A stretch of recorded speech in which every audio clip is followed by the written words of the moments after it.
This is Jessica Johnston from the Tripp Recreational Youth Program.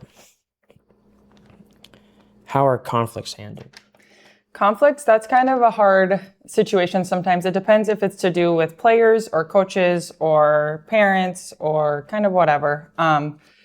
Usually if it's with a player, we try to handle it with the coach's level. If the coach and the parent can't make a decision, then we go on to the board getting involved. If it becomes more of a problem, we've had some situations where maybe law enforcement have had to get involved. So it just kind of depends on the situation, but usually we try to handle it with the coach and the parent first. What skills will participants learn? Yeah, so we're technically the Tripp Recreational Youth Program. Right now we have just baseball and softball. Our goal is to maybe eventually grow into more rec programs. Right now we're not quite there yet. We need to build our funds. We need to do things like that and just get coaches because coaches are always hard to find. But right now, obviously they're learning about baseball, softball, and just being respectful and good humans. I always like to say, because our coaches are teaching them too, like clean up after themselves, be respectful to other teams, have sportsmanship. So they're kind of learning the fundamentals of sports along with the important pieces of being a good athlete and human. What is your experience working with youth, and why do you want to work in this program? Yeah, so I don't get to work much with the youth. My part on the board is to do kind of the fundraising piece, the concession stand, anything that has to do with the money. I'm the treasurer, that's what I do. Our coaches obviously work a little more with the youth, but my goal for this program and these players is we had a very good program when I was growing up, and I will forever remember that. And I want our athletes to know that they had the stepping stones they needed to get where they needed to be in their sport they chose, baseball or softball. So, Can you tell us about a time when you had to manage challenging behavior from the youth? Yeah, so that's a good question. I don't really get to deal with that as much. That goes back to the coaches and the parents trying to figure it out. If we need to get involved, I know our board president, which was last year, Pastor Barry Nelson, got involved. Or now it's Jeff Fryman, he'll get involved. But sometimes we deal with more with the parents than the coaches. It's telling our parents they have to have good sportsmanship sometimes instead of just the athletes themselves. So, how do you handle sensitive or confidential information? Yeah, so that's probably an important piece for me. Me being the money person, one thing we do is we don't charge a fee.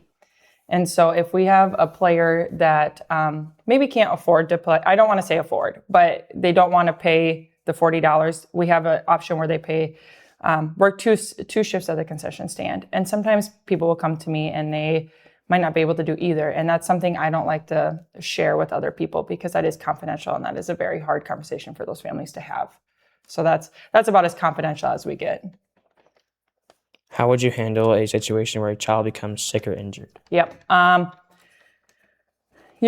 That's kind of handled on the coaches' side. They see that more than we will, but the coaches have their protocol.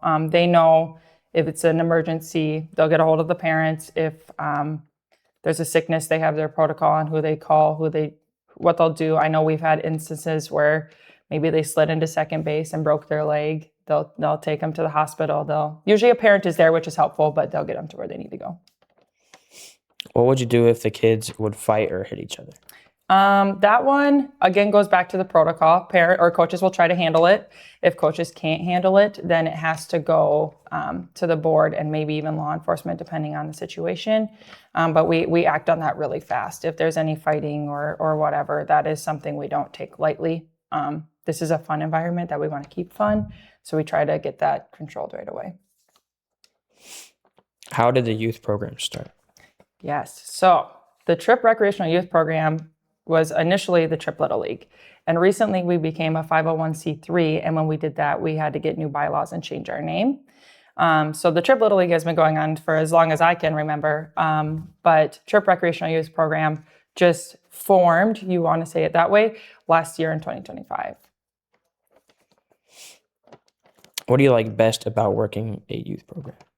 Yeah, it's fun to see them when they start to learn and grow and they're understanding things. I'll use my son as an example. He's new this year in the youth program and he comes home and he's so excited to tell me about, oh, Mom, I caught a ball today. Mom, I hit this. Mom, I did that. And it's just fun to watch them grow a little bit and be passionate about a sport. Because sometimes at a young age, they don't have the opportunity in certain environments. So being able to do that it's a really fun thing to watch. How do you get funds? Yeah, so funds, that comes back to my fundraising piece. We really work hard. We never really had the fundraising piece stapled down until about 2 years ago. The Little League runs the concession stand. That's where we ask for parents to either work a couple shifts or donate your $40 for your fee, because it takes a whole army to run that concession stand. A lot of time and money and effort is put into that.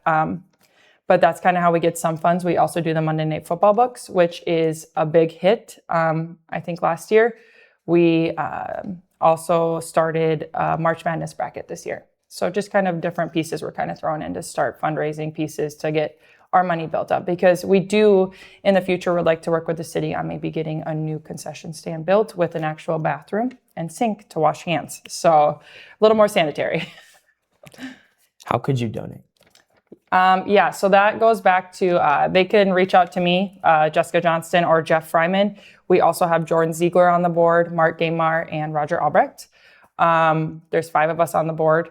They can reach out to one of us. They can see me at the concession stand, the Monday Night Football books, whenever, if they have somebody selling, just getting in contact with one of us.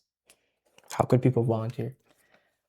That's a big one, the concession stand. I love when people volunteer for the concession stand, because if no one volunteers, it's me. I'm doing it, and I'm sacrificing time with my family and getting to watch my son play baseball. So it's really hard when I'm in there the whole time. So volunteering at the concession stand is a big one. I do have a Sign Up Genius that people can find. I can send them the link. It's on Facebook, but that concession stand is my favorite volunteer place. Thank you. You're welcome. Not